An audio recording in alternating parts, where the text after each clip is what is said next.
नमस्कार दोस्तों, मैं एडवोकेट विनोद सिंह अरु लीगल एकेडमी में आपका बहुत बहुत स्वागत है। आज के टॉपिक में बात करेंगे कि बेनामी संपत्ति किसे कहते हैं और बेनामी संपत्ति का कानून क्या कहता है। तो आज इस टॉपिक को कवर करेंगे, लेकिन वीडियो को स्टार्ट करने से पहले मैं आपसे निवेदन करूंगा कि आप मेरे चैनल पर नए हैं, वीडियो को पहली बार देख रहे हैं, तो दोस्तों चैनल को सब्सक्राइब करके बेल आइकन आप प्रेस कर लीजिए, क्योंकि आपके लिए जो मैं ज़रूरी वीडियो लेकर आता हूं उसके नोटिफिकेशन सबसे पहले आपको मिल जाए। तो चैनल को सब्सक्राइब करके बेल आइकन आप प्रेस कर लीजिए।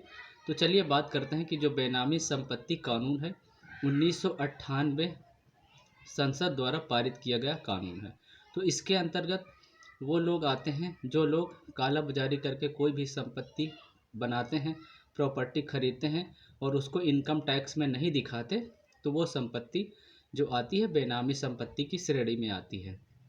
बेनामी प्रॉपर्टी वो होती है जैसे जिसकी कीमत किसी और व्यक्ति ने चुकाई हो, लेकिन वो प्रॉपर्टी किसी और के नाम से खरीदी गई हो। तो इस तरीके की जो प्रॉपर्टी होती है दोस्तों, वो बेनामी संपत्ति की श्रेणी में आती है और ये कानून की नज़र में गैर कानूनी मानी जाती है। इसके लिए कानून में प्रावधान भी किया गया है। ये प्रॉपर्टी चल अचल या किसी प्राइवेट डॉक्यूमेंट के रूप में भी हो सकती है। लोग काला धन का इन्वेस्टमेंट जो लोग करते हैं, तो इस तरीके से करते हैं जैसे उनके नौकर के नाम से, अपने नौकर के नाम से प्रॉपर्टी को खरीद लेते हैं और या किसी अपने सगे संबंधी या रिश्तेदार के नाम से प्रॉपर्टी को खरीद लेते हैं और इसका ब्यौरा सरकार को नहीं देते हैं, यानी इनकम टैक्स में शो नहीं करते हैं, जिससे सरकार को इस प्रॉपर्टी के बारे में कोई भी जानकारी नहीं हो पाती और ये सरकार से इनको कोई भी बेनिफिट नहीं मिलता इन व्यक्तियों से। तो ये बेनामी संपत्ति की श्रेणी में ही मानी जाएगी।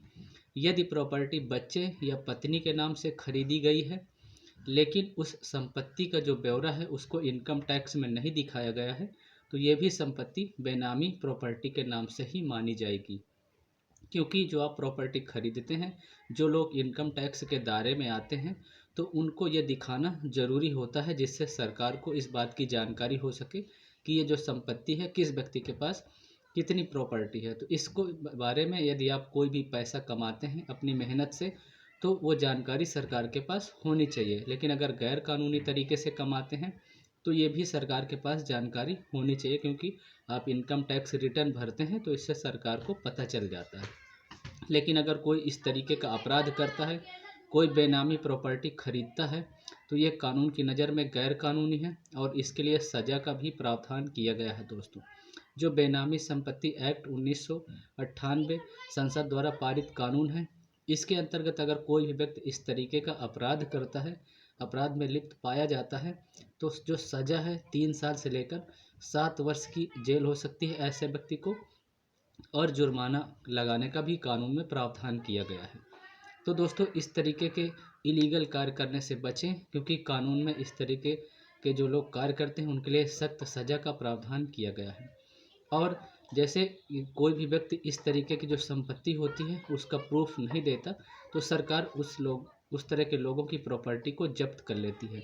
अगर किसी व्यक्ति के ऊपर सरकार को अंदेशा होता है या जो भी विभाग इसमें काम करते हैं अगर उनको अंदेशा होता है, तो ऐसे व्यक्ति को सरकार के द्वारा नोटिस भेजा जाता है और पूछताछ के लिए बुलाया जाता है और उस व्यक्ति के पास 90 दिन का समय होता है उस संपत्ति का ब्यौरा देने के बारे में। अगर वो 90 दिन के भीतर उस संपत्ति का ब्यौरा नहीं दे पाता, तो सरकार इस तरीके की प्रॉपर्टी को जब्त करने का अधिकार भी रखती है और संपत्ति को जब्त कर लेती है।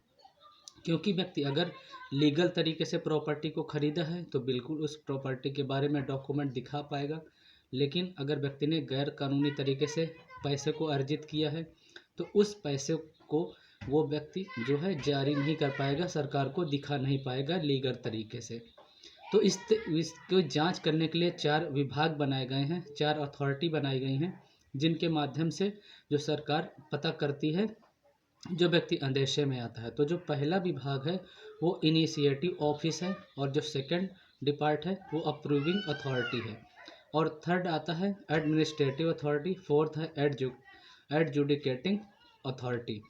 तो जो पहला है इनिशिएटिव ऑफिस, इसका कार्य ये है दोस्तों कि जैसे कोई भी व्यक्ति इस अंदेशे में आता है जिसके ऊपर सरकार को शक होता है कि वो गैर कानूनी तरीके से धन अर्जित कर रहा है, पैसे को अर्जित कर रहा है और कहीं इन्वेस्ट कर रहा है, सरकार को इस बारे में कोई भी सूचना नहीं दे रहा है और गैर कानूनी तरीके से पैसे कमाने में लिप्त है, तो ये जो विभाग है, इनिशिएटिव ऑफिस, ये क्या करता है कि जांच करता है उस व्यक्ति की, और जांच करने के बाद सारी रिपोर्ट बनाता है कि वो किस प्रकार से पैसे को कमाता है और कहाँ पे इन्वेस्ट करता है। वो सारी रिपोर्ट बनाने के बाद जो अप्रूविंग अथॉरिटी है और एडमिनिस्ट्रेटिव अथॉरिटी है, इनको रिपोर्ट प्रेषित कर देते हैं, यानी भेज देते हैं। फिर ये लोग जांच करते हैं। सारी प्रक्रिया की जांच करने के बाद इनको अधिकार है कि उस व्यक्ति की संपत्ति को जब्त करने का अधिकार ये लोग रखते हैं, क्योंकि ये विभाग इसी बारे में कार्य करते हैं कि जो लोग बेनामी संपत्ति कानून के अंतर्गत संपत्ति को लिस्टेड नहीं कराते, यानी सरकार को उसका ब्यौरा नहीं देते, तो वो बेनामी संपत्ति में मानी जाती है। तो इस तरीके की जो संपत्ति होती है, गैर कानूनी तरीके से पैसे कमाकर जो संपत्ति बनाई जाती है, इस तरीके की प्रॉपर्टी को जब्त करने का यह विभाग अधिकार रखते हैं। तो दोस्तों, उम्मीद करता हूँ जो मैंने आपको जानकारी दी है आपको ज़रूर पसंद आएगी। जानकारी अच्छी लगी है तो वीडियो को लाइक कर दीजिए और शेयर कर दीजिए अपने मित्रों के पास, क्योंकि इससे मुझे मोटिवेशन मिलता है, मैं आपके लिए नेक्स्ट वीडियो लेकर आऊँ जिससे आपको जागरूक कर सकूँ। तो मिलते हैं नेक्स्ट वीडियो में। Thank you so much watching for this video. Stay connected. जय हिंद एंड जय भारत दोस्तों।